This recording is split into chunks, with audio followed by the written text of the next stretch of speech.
눈 내리는 겨울날, 명희가 마을 장터에 가서 생필품을 구입하고 있는데 장터 구석 천막 아래에서 무언가 움직이는 게 보여서 명희는 발걸음을 멈추고 그곳을 주시했더니 웅크리고 있는 순백색의 고양이가 보였습니다. 추운 날 웅크리고 있는 고양이를 보자니 명희의 가슴은 아려왔고 그 모습을 보기 힘든 명희는 고민 없이 생선 가게로 향하고 사려던 고등어 중 한 마리를 포장해 달라고 했습니다. 다시 고양이가 있는 곳으로 돌아가 조심스럽게 생선을 내밀었어요. 고양이는 처음엔 경계하는 듯 했습니다. 이윽고 생선 앞까지 다가와 조심스럽게 먹기 시작했어요. 그렇게 고양이는 명희 집까지 쫓아가는데 그날 이후 명희네에는 신기하고 선물 같은 일들이 일어났습니다. 과연 무슨 일이 일어났던 걸까요? 새벽빛이 스며들기 시작한 기와집 안방. 명희는 남편 정호의 이마에 닿은 손을 천천히 거두었습니다. 창문 너머로 산자락이 희미하게 보였어요. 강원도의 겨울은 언제나처럼 차갑고 고요했습니다. 오늘도 좋은 아침이에요, 여보. 대답 없는 인사가 방 안에 흩어졌습니다. 뇌졸중으로 쓰러진 정호는 3년째 같은 자리에 누워 있었어요. 가끔 눈꺼풀이 움찔거릴 뿐 그 외에는 아무런 반응이 없었습니다. 명희는 일어나 창문을 열었어요. 찬 공기가 얼굴을 스쳤습니다. 예전 같았으면 서둘러 약초밭으로 나갔을 시간이었죠. 하지만 지금의 그녀에게는 그런 생기 넘치는 아침이 없었습니다. 아이고, 무릎이 또 아프네. 관절염이 심해진 무릎을 주무르며 부엌으로 향했어요. 주전자에 물을 올리고 정호의 죽을 준비했습니다. 모든 동작이 78년 세월의 무게를 담고 있었어요. 창가에 앉아 뜨거운 보리차를 마시며 명희는 마당 귀퉁이 약초밭을 바라보았습니다. 그곳엔 이제 몇 가지 잡초만 자라고 있었어요. 한때는 온갖 귀한 약초들로 가득했던 곳이었는데 어머니, 이 약초는 어떤 효능이 있나요? 귓가에 어렴풋이 들리는 수연의 어린 목소리. 막내딸이 약초에 관심을 보였던 그 시절이 갑자기 그리워졌습니다. 하지만 지금 수연은 서울에서 바쁜 회사원이 되어 한 달에 한 번 전화 오는 것이 전부였죠. 죽을 끓이며 명희는 자신의 손을 물끄러미 바라보았어요. 주름진 이 손은 수많은 사람들을 치료했던 손이었습니다. 마을 최고의 한약사였던 그 시절, 이 손은 약초를 골라 한약을 지어 많은 이들에게 건강을 선물했었죠. 하지만 그건 모두 10년 전 일이었습니다. 약사님, 제 딸 좀 살려주세요. 숨을 못 쉬어요. 순간 가슴이 조여들었습니다. 최 씨가 딸을 안고 뛰어들어오던 그날의 기억이 또렷하게 떠올랐어요. 당시 12살이었던 그 아이는 얼굴이 붉게 부어오르고 숨을 제대로 쉬지 못했습니다. 내가 실수했어. 명희는 떨리는 손으로 이마를 짚었습니다. 그날 처방한 한약에 들어간 약재가 소녀에게 심각한 알레르기 반응을 일으켰던 거예요. 다행히 아이는 살았지만 그 후로 심한 천식을 앓게 되었습니다. 그 일 이후 명희의 마음속에선 뭔가가 툭 하고 끊어졌어요. 더 이상 한약을 짓지 않겠다고 결심했습니다. 한약방 문을 닫고 약사로서의 삶을 포기했어요. 그리고 3년 전 남편마저 뇌졸중으로 쓰러졌습니다. 전화벨이 울렸어요. 명희는 천천히 일어나 거실로 향했습니다. 여보세요. 엄마, 저예요. 수연이에요. 잘 지내세요? 딸의 목소리에 명희의 얼굴에 미소가 번졌습니다. 그럼 잘 지내지. 내 아버지도 변함없으시고. 서울로 올라오세요. 엄마, 여기서 같이 살면 좋잖아요. 아버지도 좋은 병원에 모실 수 있고. 명희는 잠시 침묵했습니다. 이런 대화는 이미 수십 번 했던 거였어요. 난 여기가 좋아. 내 집, 내 약초밭이 있는 곳이야. 하지만 엄마, 거기서 혼자 아버지 간호하시는 게 얼마나 힘드세요. 큰오빠도 둘째도 다 걱정하고 있어요. 명희는 창밖을 바라보았습니다. 멀리 산이 보였어요. 내가 여길 떠나면 누가 내 아버지를 돌봐. 큰오빠, 민석이는 바쁘고 준호는 직장도 못 구했잖아. 걱정 말고 내일이나 잘해. 수연의 한숨 소리가 전화기 너머로 들려왔습니다. 알겠어요. 주말에 내려갈게요. 약은 잘 챙겨 드세요. 전화를 끊고 명희는 깊은 숨을 내쉬었어요. 자식들 걱정은 고맙지만 이 집을 떠날 수는 없었습니다. 여기엔 그녀의 모든 기억이 담겨 있었으니까요. 죽을 들고 다시 안방으로 향했습니다. 정호의 입에 조심스럽게 죽을 떠넣으며 명희는 문득 예전 생각이 났어요. 여보, 기억나요? 내가 처음 약을 지었을 때 당신이 얼마나 자랑스러워했는지. 정호의 눈에는 아무런 변화가 없었지만 명희는 계속 이야기했습니다. 그때는 모든 게 다르더라고요. 내 손이 누군가를 도울 수 있다는 게 얼마나 행복했는지 몰라요. 오전 시간이 지나고 명희는 외출 준비를 했어요. 오늘은 장날이었습니다. 정호 곁에 라디오를 틀어두고 그녀는 집을 나섰어요. 마을로 가는 길, 바람이 차갑게 불었습니다. 명희는 목도리를 단단히 메었어요. 갑자기 누군가 그녀를 부르는 소리가 들렸습니다. 명희 씨, 돌아보니 옆집에 사는 김 할머니였어요.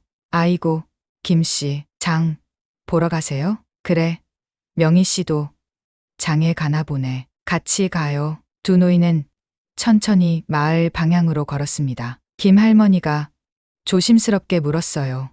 근데 요즘도 한약 안 지으시나요? 우리 손자가 요즘 기침이 심해서 말이야. 명희의 발걸음이 잠시 멈칫했습니다. 가슴 한편이 묵직하게 내려앉았어요. 미안해요, 김씨. 난 이제 약을 못 지어요. 아이고, 안타깝네. 명희씨 약은 정말 효과가 좋았는데.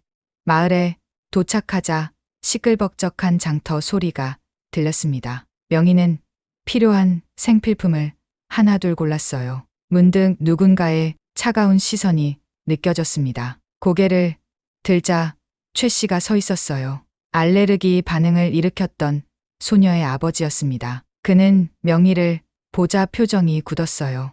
목례만 간신히 하고는 서둘러 다른 방향으로 걸어갔습니다. 명희의 어깨가 축 처졌어요. 10년이 지났지만 그 상처는 여전했습니다. 장을 마치고 집으로 돌아오는 길, 명희는 약초바지 옆에 잠시 멈춰섰어요. 손을 뻗어 남아있는 몇 가지 약초의 잎을 만졌습니다. 손가락 끝에 느껴지는 식물의 감촉이 그리웠어요. 내 손이 더 이상 치유의 손길이 아니구나. 그녀의 중얼거림이 찬 겨울 공기 속에 흩어졌습니다. 집으로 향하는 명희의 뒷모습은 외롭고 작아 보였어요. 하지만 그녀도 모르는 사이 멀리서 하얀 무언가가 그녀를 지켜보고 있었습니다. 아침부터 눈이 내렸습니다. 명희는 창문을 통해 하얗게 변한 마당을 바라보았어요. 눈발이 마치 하늘에서 내려온 약초 가루처럼 보였습니다.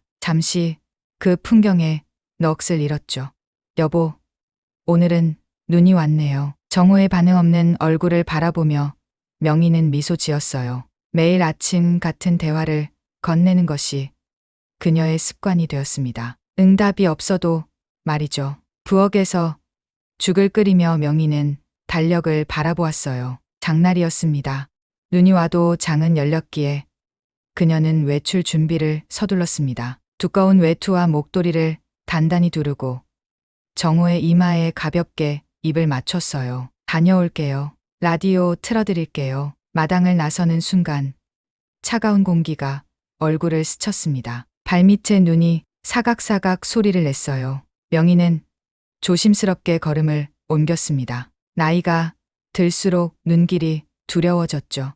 마을로 가는 길은 한적했어요. 눈이 내리는 날이면 대부분의 노인들은 집에 머물렀기 때문입니다. 하지만 명희에게 장날은 중요했어요. 집에서 나와 사람들을 만나는 몇 안 되는 날이었으니까요. 장터에 도착하자 예상보다 많은 사람들이 모여 있었습니다. 눈발을 맞으며 물건을 사고 파는 모습이 활기찼어요. 명희는 평소처럼 필요한 생필품을 하나씩 골랐습니다. 생선가게 앞에서 잠시 멈춰섰어요. 고등어 2마리를 사면 정호가 좋아하는 찌개를 끓일 수 있을 것 같았습니다. 아이고, 명희 씨 아니세요? 뒤에서 들려온 목소리에 명희는 돌아보았어요. 오래된 이웃인 박 할머니였습니다. 안녕하세요.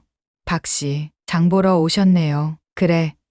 이 나이에 눈길을 걸어오느라 혼났다니까. 정호 씨는 어떠세요? 명희의 표정이 순간 흐려졌어요. 변함없어요. 오늘도 창밖만 바라보고 계시죠. 박 할머니는 안타까운 눈빛으로 명희의 손을 잡았습니다. 힘내요. 언젠가 좋아질 거예요. 명희는 가볍게 고개를 끄덕였지만 마음속으로는 이미 그런 희망을 접은 지 오래였습니다. 박 할머니와 작별 인사를 나누고 다시 장보기에 집중했어요. 장터 구석 천막 아래에서 무언가 하얀 것이 움직이는 게 보였습니다. 명희는 발걸음을 멈추고 그곳을 주시했어요. 웅크리고 있는 하얀 고양이였습니다. 순간 명희의 심장이 더 빠르게 뛰기 시작했어요. 그 고양이는 완전히 순백색이었습니다. 마치 방금 내린 눈을 모아 만든 듯했죠. 그리고 이상하게도 주변의 눈 속에서도 털 한 점 더럽혀지지 않은 채 빛나고 있었어요. 명희는 무의식적으로 그 고양이에게 다가갔습니다. 고양이는 경계하는 듯 고개를 들어 명희를 바라보았어요. 그 순간 명희는 숨을 들이켰습니다. 옥색 눈동자, 그녀가 본 어떤 고양이와도 달랐습니다. 마치 오래된 빛의 구슬처럼 빛나는 눈이었어요. 어머, 이 고양이 누구네요? 명희는 천막을 지키고 있는 채소 장수 아주머니에게 물었습니다. 아, 저 녀석요? 옆마을 최 씨네가 서울로 이사 가면서 버리고 간 거래요. 며칠째 여기 있어요. 불쌍해서 가끔 먹을 것을 주긴 하는데 명희의 가슴이 아려왔어요. 버려진 생명이라는 말에 그녀의 마음속 무언가가 꿈틀거렸습니다. 고민 없이 생선 가게로 향했어요. 방금 전 사려던 고등어 중 한 마리를 포장해 달라고 했습니다. 다시 고양이가 있는 곳으로 돌아가 조심스럽게 생선을 내밀었어요. 고양이는 처음엔 경계하는 듯 했습니다. 하지만 곧 냄새를 맡고 조금씩 다가왔어요. 괜찮아. 먹어도 돼. 명희의 부드러운 목소리에 고양이가 귀를 쫑긋 세웠습니다. 이윽고 생선 앞까지 다가와 조심스럽게 먹기 시작했어요. 명희는 그 모습을 지켜보며 미소 지었습니다. 오랜만에 느껴보는 따스함이었어요. 고양이가 먹는 동안 그녀는 주위를 둘러보았습니다. 눈은 여전히 내리고 있었어요. 장을 마치고 집으로 돌아가려는 순간 명희는 뒤에서 발소리를 들었습니다. 돌아보니 그 하얀 고양이가 그녀를 따라오고 있었어요. 어머, 너 나 따라오는 거니? 고양이는 대답 대신 명희를 바라보았습니다. 그 옥색 눈동자의 명희는 이상한 끌림을 느꼈어요. 마치 오래전부터 알고 있던 눈빛 같았습니다. 함께 갈래? 우리 집은 좀 멀어. 고양이는 계속해서 그녀의 발자국을 따라 걸었습니다. 눈길 위에 하얀 고양이의 모습은 잘 보이지 않았지만 그 옥색 눈동자만은 선명했어요. 집에 도착해 마당에 들어서자 고양이는 잠시 주변을 살폈습니다. 명희는 문을 열고 집 안으로 들어갔어요. 그러나 고양이는 문 앞에서 멈추고 기다렸습니다. 들어오지 않을 거니? 밖은 추운데. 하지만 고양이는 마당에 머물렀습니다. 명희는 잠시 고민하다가 창고에서 오래된 바구니와 담요를 꺼냈어요. 처마 밑에 바구니를 놓고 담요를 넣었습니다. 여기서 자렴. 내일 더 따뜻한 자리를 만들어 줄게. 저녁을 준비하며 명희는 계속해서 창문으로 고양이를 확인했어요. 하얀 고양이는 그녀가 만든 바구니에 앉아 주변을 지켜보고 있었습니다. 정호의 방에 들어가 저녁 죽을 먹이려는 순간 명희는 놀라운 광경을 목격했어요. 정호의 눈이 창문을 향해 고정되어 있었습니다. 3년 만에 처음 보는 의식적인 행동이었어요. 여보? 무슨 일 있어요? 명희는 황급히 창문으로 다가갔습니다. 그곳에서 보이는 것은 바구니에 앉아 방 안을 바라보고 있는 하얀 고양이였어요. 고양이가 보여요?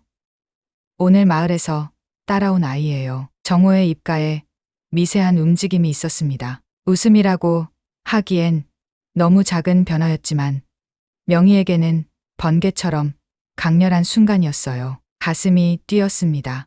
여보, 그러나 더 이상의 반응은 없었습니다. 명희는 떨리는 손으로 정호의 손을 잡았어요. 감정이 북받쳐 올라왔습니다. 저녁 내내 명희는 이상한 감정에 휩싸였어요. 희망인지 혼란인지 구분할 수 없었습니다. 하지만 분명한 것은 무언가가 변하고 있다는 느낌이었어요. 깊은 밤 명희는 오랜만에 편안한 잠에 빠져들었습니다. 꿈속에서 그녀는 젊은 시절의 자신을 보았어요. 약초를 캐러 산을 오르는 모습이었습니다. 그리고 놀랍게도 그 앞에서 길을 인도하는 하얀 고양이가 있었죠. 이리 와요. 여기 좋은 약초가 있어요. 꿈속에서 고양이가 말을 하는 것이 이상하게 느껴지지 않았습니다. 명희는 고양이를 따라 산길을 올랐어요. 그곳에는 그녀가 찾던 귀한 약초가 가득했습니다. 새벽, 명희는 몸이 가벼워진 느낌으로 눈을 떴어요. 몇 년 동안 그녀를 괴롭혔던 관절염, 통증이 사라진 것 같았습니다. 놀라서 손가락을 움직여보고 무릎을 구부려 보았어요. 통증이 없었습니다. 이상하네. 바로 그때 정호의 방에서 소리가 들렸습니다. 명희는 순간 심장이 멎는 줄 알았어요. 황급히 안방으로 달려갔습니다. 정호가 혼자서 일어나 앉아 있었어요. 3년 만에 처음으로 여보, 명희의 목소리가 떨렸습니다. 정호는 천천히 고개를 돌려 그녀를 바라보았어요. 그리고 갈라진 목소리로 말했습니다.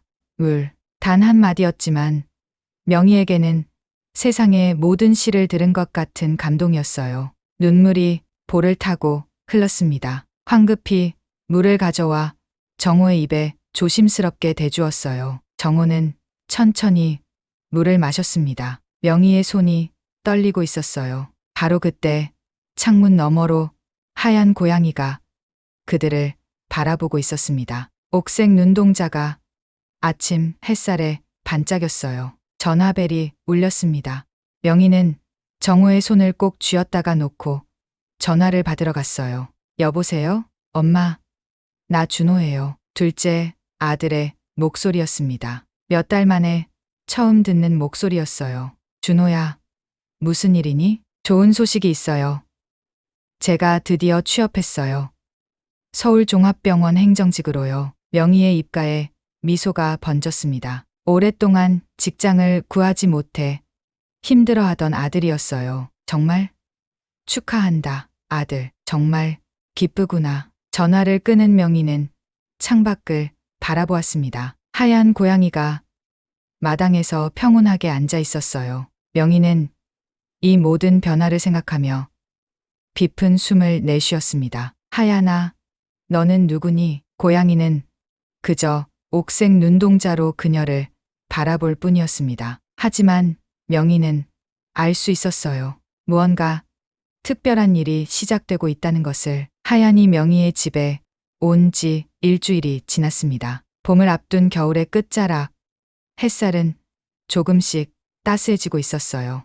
명희는 마당에 빨래를 널며 하얀을 바라보았습니다. 고양이는 담장 위에서 평화롭게 햇볕을 쬐고 있었어요. 하얀아, 덕분에 좋은 일이 많아졌어. 명희의 입가에 미소가 번졌습니다. 하얀이 온 후로 놀라운 변화들이 하나둘 생겨났어요. 무엇보다 정호의 상태가 눈에 띄게 좋아졌습니다. 이제는 간단한 문장을 말할 수 있게 되었고 지팡이의 도움을 받아 몇 걸음씩 걸을 수도 있었어요. 영희야, 안방에서 정호의 부름이 들렸습니다. 명희는 빨래 바구니를 내려놓고 서둘러 방으로 향했어요. 부르셨어요, 여보? 정호는 창가 의자에 앉아 있었습니다. 그의 눈빛이 예전처럼 또렷했어요. 명희의 가슴이 따뜻해졌습니다. 하얀이, 어디 있니? 명희는 미소 지었어요. 하얀은 정호가 가장 먼저 기억해낸 이름이었습니다. 마치 오래된 친구를 부르듯 자연스럽게요. 마당에 있어요. 햇볕을 쬐고 있답니다. 정호는 천천히 고개를 끄덕였습니다. 그의 표정에 평온함이 깃들어 있었어요. 좋은 아이야. 명희는 정호의 어깨를 가볍게 쓰다듬었습니다. 누구보다 냉철했던 남편이 이렇게 동물의 애정을 보이는 모습이 새삼 신기했어요. 부엌으로 돌아와 점심을 준비하는데 문 밖에서 소리가 들렸습니다. 명희는 현관으로 향했어요. 계세요? 명희 씨. 문을 열자 김 할머니가 서 있었습니다. 평소와 달리 들뜬 표정이었어요. 어서 오세요, 김 씨. 무슨 일이세요? 김 할머니는 주변을 둘러보더니 목소리를 낮추었습니다. 그 하얀 고양이 이야기가 마을에 쫙 퍼졌어요. 정호 씨가 말도 하고 걷기도 한다면서요?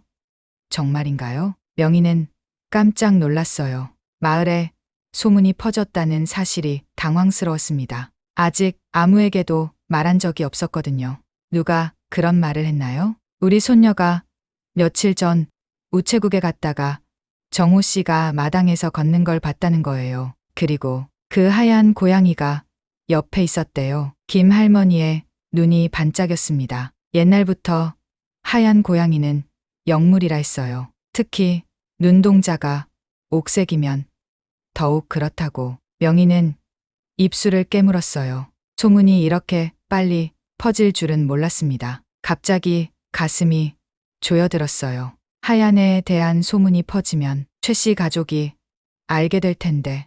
그날 오후 명희의 예감은 적중했습니다. 최 씨가 집을 찾아왔어요. 마당 문을 열고 들어서는 그의 표정이 심상치 않았습니다. 안녕하세요, 최 씨. 명희의 목소리가 떨렸습니다. 10년 전 그 사건 이후로 최 씨와 제대로 대화한 적이 없었어요. 가슴 한편이 묵직하게 내려앉았습니다. 명희 씨, 최 씨의 목소리는 예상과 달리 부드러웠어요. 그의 얼굴에는 적대감보다는 간절함이 묻어났습니다. 하얀 고양이 이야기를 들었습니다. 정말인가요? 명희는 잠시 망설였어요. 하지만 최 씨의 진지한 눈빛에 솔직하게 대답했습니다. 네.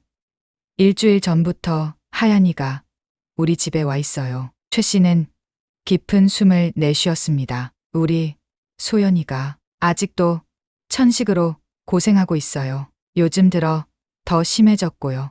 명희의 마음이 아려왔어요. 10년 전 그녀의 실수로 천식을 앓게 된 소녀의 이름이 소연이었습니다. 이제는 22살이 되었겠지요. 그 고양이를 우리 소연이에게 잠시 빌려주실 수 없을까요? 명희는 놀라서 최 씨를 바라보았어요. 하얀을 빌려달라니 갑작스러운 요청이었습니다. 하지만 그의 간절한 표정에 단번에 거절할 수는 없었어요. 하얀이는 제 고양이가 아니에요. 그냥 스스로 이곳을 선택한 거죠. 게다가 하얀이 덕분에 남편이 좋아졌는지는 확실하지 않아요. 최 씨의 눈에 실망감이 스쳤습니다. 명희는 마음이 무거워졌어요. 하지만 소연이가 직접 와서 하얀이와 시간을 보내는 건 괜찮을 것 같아요. 최 씨의 표정이 밝아졌습니다. 명희는 갑자기 밀려오는 감정을 억누르려 애썼어요. 10년 만에 소연이를 다시 만나게 된다니 가슴이 두근거렸습니다. 다음 날 오후 소연이가 찾아왔습니다. 더 이상 어린 소녀가 아닌 단정한 성인 여성의 모습이었어요. 하지만 미세하게 가쁜 숨소리에서 여전히 천식을 앓고 있음을 알 수 있었습니다. 안녕하세요, 약사님. 소연의 목소리는 부드럽고 예의 바른 톤이었어요. 명희는 눈물이 날 것 같았습니다. 그날의 실수로 이 아이의 평생에 상처를 남겼다는 생각에 가슴이 무너져 내렸어요. 어서 와라. 소연아, 많이 컸구나. 소연은 수줍게 미소 지었습니다. 그 표정에 원망은 보이지 않았어요. 하얀이를 만나러 왔는데 여기 있나요? 마치 신호를 받은 것처럼 하얀이 마당 구석에서 나타났습니다. 평소와 달리 경계하는 기색 없이 소연에게 다가갔어요. 소연의 얼굴에 놀라움이 번졌습니다. 와, 정말 예쁜 고양이네요. 소연이 조심스럽게 손을 내밀자 하얀은 망설임 없이 그녀의 손에 머리를 비볐어요. 소연의 얼굴이 환해졌습니다. 그 모습을 보며 명희의 마음속에서 무언가가 꿈틀거렸어요. 오랫동안 접어두었던 기억들이 하나둘 되살아나기 시작했습니다. 약초를 다루던 손길, 한약을 다리던 냄새, 사람들을 치료하며 느꼈던 보람. 혹시 차라도 한잔 할래? 소연은 기쁘게 고개를 끄덕였습니다. 하얀을 안고 집 안으로 들어오는 소연의 모습에서 명희는 과거의 그림자가 아닌 새로운 가능성을 보았어요. 차를 마시며 두 사람은 조심스럽게 대화를 나눴습니다. 소연은 대학에서 생물학을 전공하고 있다고 했어요. 천식 때문에 힘들지만 그래도 꿈을 향해 나아가고 있다고 했습니다. 약사님, 사실 예전에 그 일이 있었지만 저는 약사님을 원망한 적 없어요. 실수는 누구나 할 수 있는 거잖아요. 소연의 말에 명희의 눈시울이 붉어졌습니다. 10년 동안 짊어졌던 무거운 짐이 조금씩 가벼워지는 것 같았어요. 저녁이 되어 소연이 돌아간 후 명희는 오랫동안 손을 쓰지 않았던 서랍을 열었습니다. 그 안에는 그녀의 약초 상자가 고이 보관되어 있었어요. 먼지를 털어내고 상자를 열자 말린 약초들의 향기가 살며시 피어올랐습니다. 그날 밤 명희는 오랜만에 한약을 다렸어요. 천식의 좋은 약재들을 골라 조심스럽게 배합했습니다. 하얀이 그녀 곁에 앉아 지켜보고 있었어요. 신기하게도 하얀은 특정 약재 앞에서 꼬리를 흔들거나 발로 톡톡 치는 행동을 보였습니다. 명희는 하얀의 선택을 따라 약재를 배합했어요. 10년 전과는 다른 조합이었습니다. 약을 다리는 동안 명희는 그날의 기억을 떠올렸어요. 소연에게 한약을 건넸던 순간 소녀의 얼굴이 붉게 변하고 호흡이 가빠졌던 그 순간 그때의 공포와 절망이 다시 밀려왔습니다. 내가 뭘 잘못했던 걸까? 명희의 중얼거림에 하얀이 그녀의 무릎 위로 뛰어올랐어요. 따뜻한 온기가 전해졌습니다. 명희는 고양이의 등을 쓰다듬으며 깊은 숨을 내쉬었어요. 다음 날 소연이 다시 찾아왔습니다. 명희는 조심스럽게 한약을 건넸어요. 이건 천식에 도움이 될 거야. 예전과는 다른 배합이야. 소연은 놀란 표정으로 한약 봉투를 받았습니다. 정말요? 약사님이 다시 한약을? 명희는 소연의 손을 잡았어요. 그 순간 자신의 손에서 미세한 온기가 느껴지는 것 같았습니다. 오랫동안 잊고 있던 감각이었어요. 내 덕분에 내 손이 다시 기억을 되찾은 것 같구나. 소연의 눈에 눈물이 고였습니다. 명희도 감정이 북받쳐 올라왔어요. 하얀은 그들 사이를 오가며 부드럽게 몸을 비볐습니다. 며칠 후 최 씨가 놀란 표정으로 명희의 집을 찾아왔어요. 소연이의 천식이 많이 좋아졌어요. 이렇게 편안하게 숨 쉬는 건 오랜만이에요. 명희의 눈에 눈물이 고였습니다. 최 씨의 말은 그녀에게 큰 위안이 되었어요. 치유의 손길이 아직 그녀 안에 남아있다는 증거였으니까요. 하얀이와 약사님 덕분입니다. 정말 감사합니다. 최 씨가 떠난 후 명희는 마당에 핀 작은 들꽃을 바라보았어요. 겨울이 가고 봄이 오는 것처럼 그녀의 마음속에도 새로운 계절이 찾아오고 있었습니다. 하얀이 그녀의 발치에 웅크리고 앉았어요. 명희는 고양이를 품에 안았습니다. 하얀아, 내게 무엇을 가르쳐 주려는 걸까? 고양이의 옥색 눈동자가 반짝였습니다. 명희는 자신의 치유 능력이 되살아나고 있음을 느꼈어요. 하얀의 도움으로 조금씩 한약을 다시 짓기 시작하면서 잃어버렸던 자신감도 서서히 회복되고 있었습니다. 봄바람이 마당을 스쳐 지나갔어요. 명희는 깊은 숨을 들이마셨습니다. 공기 속에서 새로운 시작의 향기가 느껴졌어요. 봄이 완연해진 마을에 새로운 소문이 퍼졌습니다. 명희 약사가 다시 한약을 짓는다는 이야기였어요. 소연의 천식이 크게 호전되었다는 소식이 전해지면서 조심스럽게 사람들이 명희를 찾아오기 시작했습니다. 명희는 처음엔 망설였어요. 하지만 도움이 필요한 사람들의 간절한 눈빛을 외면할 수 없었습니다. 예전처럼 한약방을 공식적으로 열지는 않았지만 집 한쪽 방을 정리해 작은 약재 공간을 마련했어요. 하얀아, 이게 다 내 덕분이야. 명희는 약재를 고르는 하얀을 바라보며 미소 지었습니다. 신기하게도 하얀은 항상 가장 좋은 약재 앞에서 꼬리를 흔들거나 발로 톡톡 치며 표시했어요. 그렇게 선택된 약재로 만든 한약은 언제나 특별한 효과를 보였습니다. 마을 사람들은 하얀을 약사 고양이라고 부르기 시작했어요. 명희를 찾아오는 사람들은 반드시 하얀에게 인사를 건넸고 아이들은 하얀을 보기 위해 일부러 찾아오기도 했습니다. 명희 씨, 정말 신기해요. 그 고양이가 약을 고른다니. 박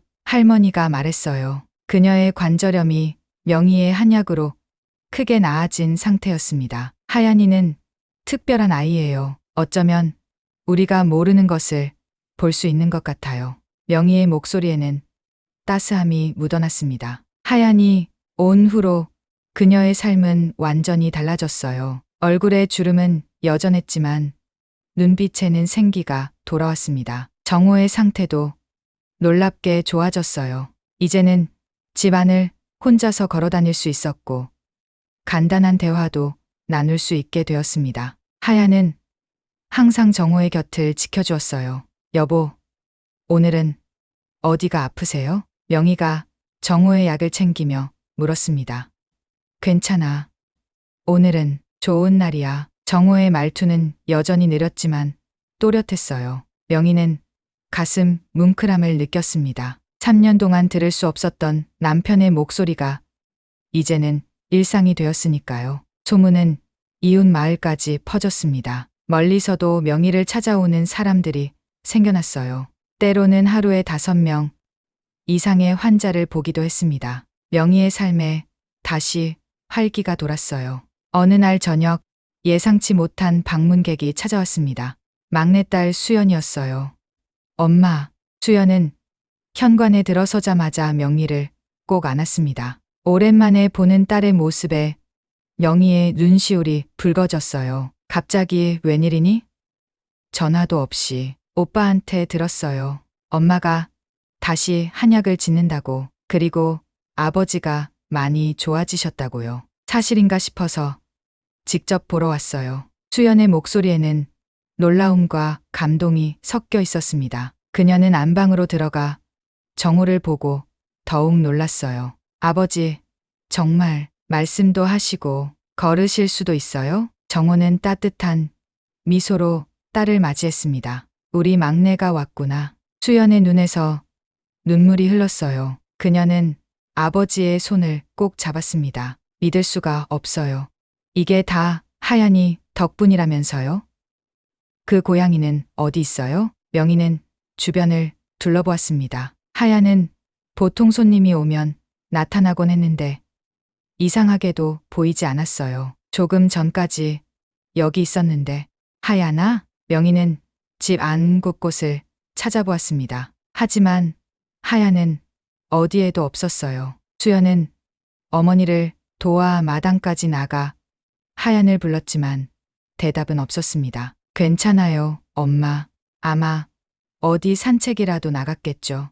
수연의 말에 명희는 고개를 끄덕였어요. 하지만 가슴 한구석이 불안했습니다. 하야는 지금까지 한 번도 말없이 사라진 적이 없었거든요. 그날 밤 수연은 명희의 한약 지식에 깊은 관심을 보였습니다. 어린 시절에도 약초에 호기심이 많았던 수연이었지만 이제는 더 진지한 태도였어요. 엄마, 주말마다 내려와서 한약에 대해 배워도 될까요? 사실 요즘 자연 치유에 관심이 많아졌어요. 명희의 가슴이 벅차올랐습니다. 자신의 지식을 물려줄 수 있다는 생각에 기쁨이 차올랐어요. 물론이지. 언제든 환영이야. 하지만 그 기쁨도 잠시 밤이 깊어져도 하야는 돌아오지 않았습니다. 명희는 잠을 이루지 못했어요. 창가에 앉아 달빛 아래 마당을 지켜보았지만 하얀의 모습은 보이지 않았습니다. 어디 갔니? 하얀아. 다음 날 아침 명희는 일찍 일어나 마을 곳곳을 돌아다녔어요. 하얀을 찾아 목이 쉬도록 불렀지만 대답은 없었습니다. 심장이 무겁게 내려앉는 느낌이었어요.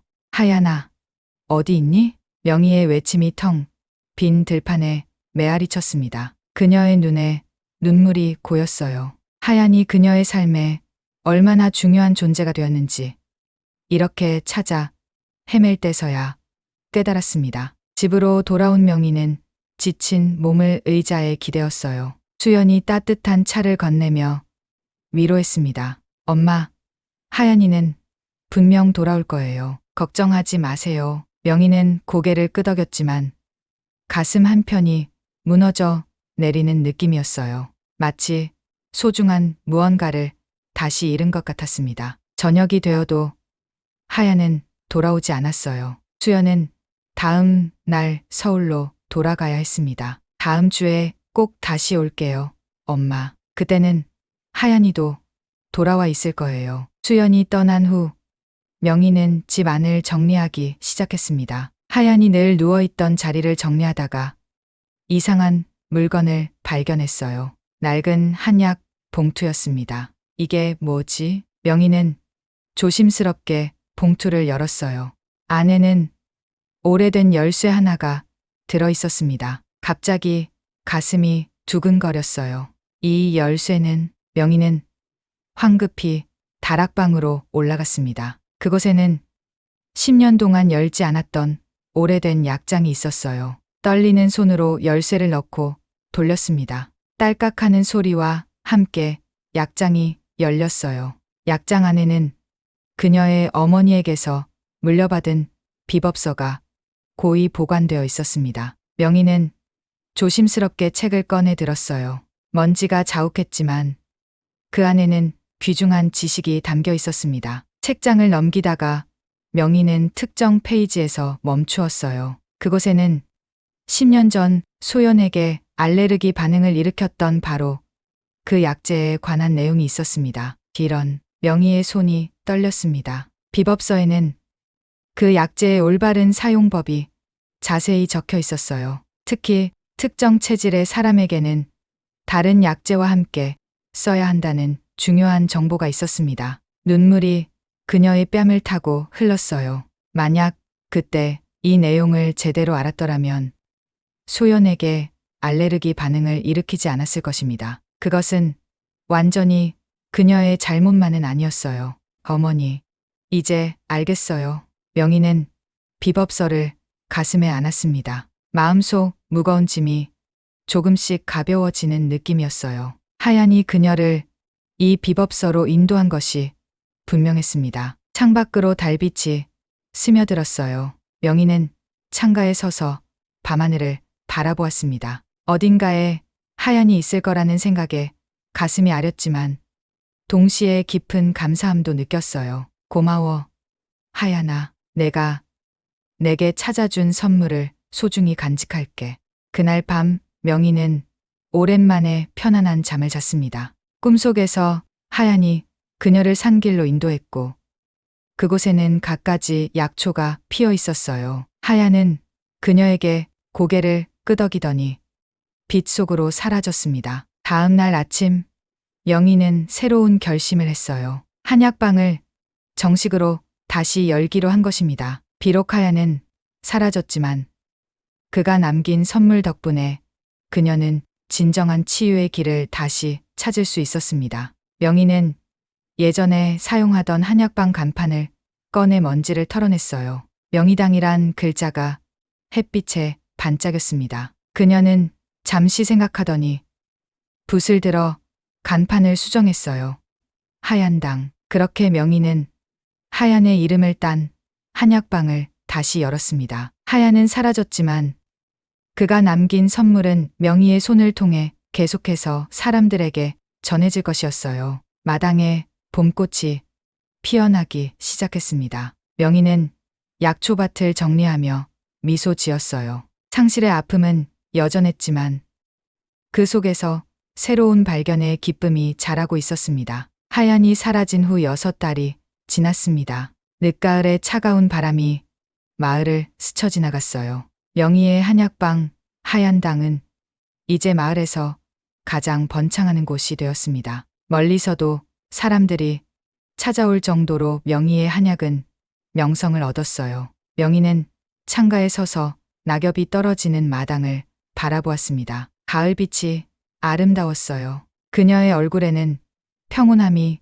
깃들어 있었습니다. 하얀을 잃은 슬픔은 여전했지만 이제는 감사함이 더 컸어요. 명희야, 약초 캐러 갈 준비됐어? 정호의 목소리가 들렸습니다. 그는 현관에 서서 지팡이를 짚고 있었어요. 뇌졸중의 흔적은 여전히 남아 있었지만 이제는 명희와 함께 가까운 산으로 약초를 채집하러 다닐 수 있을 정도로 건강해졌습니다. 네, 여보. 바구니 챙겼어요. 명희는 미소 지으며 바구니를 들었습니다. 그 안에는 하얀의 비법서가 함께 들어있었어요. 이제 그녀는 어디를 가든 그 책을 가지고 다녔습니다. 부부는 천천히 산길을 올랐어요. 가을산의 향기가 코끝을 스쳤습니다. 명희는 숨을 깊게 들이마셨어요. 이 모든 것이 얼마나 감사한지 모릅니다. 여보, 큰아들 민석이가 내일 온다고 연락이 왔어요. 정호의 눈이 반짝였습니다. 정말? 얼마만이냐? 명희도 기뻤어요.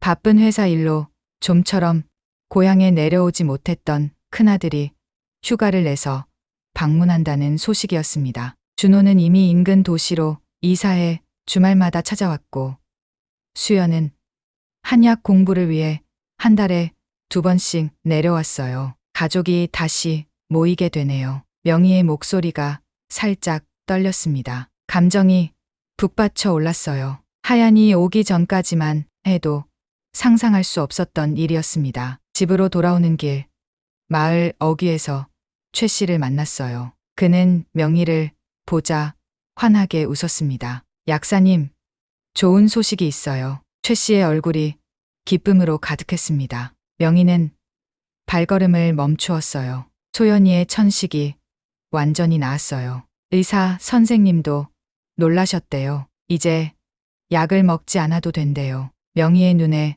눈물이 고였습니다. 소연의 천식은 10년 동안 그녀를 괴롭혔던 것인데 이제 완전히 나았다니 정말 기쁜 소식이네요. 최 씨. 최 씨는 잠시 머뭇거리더니 조심스럽게 말을 이었어요. 사실 그동안 약사님을 오해했던 것 같아요. 그때 일은 누구에게나 일어날 수 있는 실수였을 텐데 제가 너무 원망했어요. 명희는 가슴이 찡해졌습니다. 10년 동안 마음속에 품었던 무거운 짐이 완전히 내려놓아지는 기분이었어요. 아니에요. 저도 실수를 인정하고 더 배워야 했는데 두려움에 한약방을 닫아버렸죠. 우리 모두 새로운 시작을 했으면 좋겠어요. 최 씨는 고개를 깊이 숙였습니다. 그의 눈에도 눈물이 맺혔어요. 정말 감사합니다.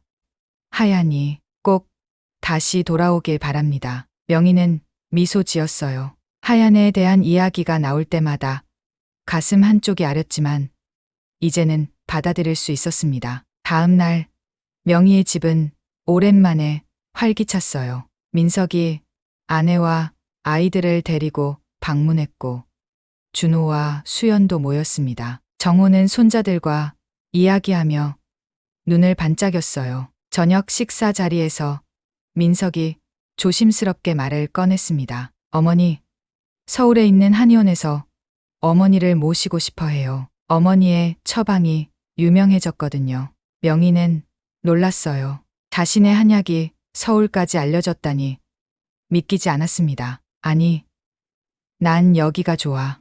이곳에는 내 추억이 있고 하얀이의 기억도 있잖니. 수연이 어머니의 손을 잡았어요. 괜찮아요, 엄마. 제가 하얀당을 물려받을게요. 이제 한의대 들어갈 준비를 하고 있어요. 명희의 눈이 커졌습니다. 수연이 한의대에 가겠다니 처음 듣는 이야기였어요. 정말이니? 내가 한의사가 되고 싶은 거야? 수연은 힘차게 고개를 끄덕였어요. 그녀의 눈빛에는 결연함이 깃들어 있었습니다. 엄마의 지식을 이어받고 싶어요. 하얀이가 우리에게 준 선물을 더 많은 사람들과 나누고 싶어요. 명희의 눈에서 눈물이 흘렀습니다. 가슴이 벅차올랐어요. 자신의 딸이 한의사의 길을 가겠다니 이보다 더 큰 기쁨이 있을까요? 이튿날 아침 명희는 홀로 산으로 향했습니다. 특별한 약초를 찾기 위해서였어요. 산길을 오르는 동안 그녀는 지난 1년간의 변화를 떠올렸습니다. 하얀이 그녀의 삶에 가져온 기적 같은 일들. 하얀아, 넌 어디 있니?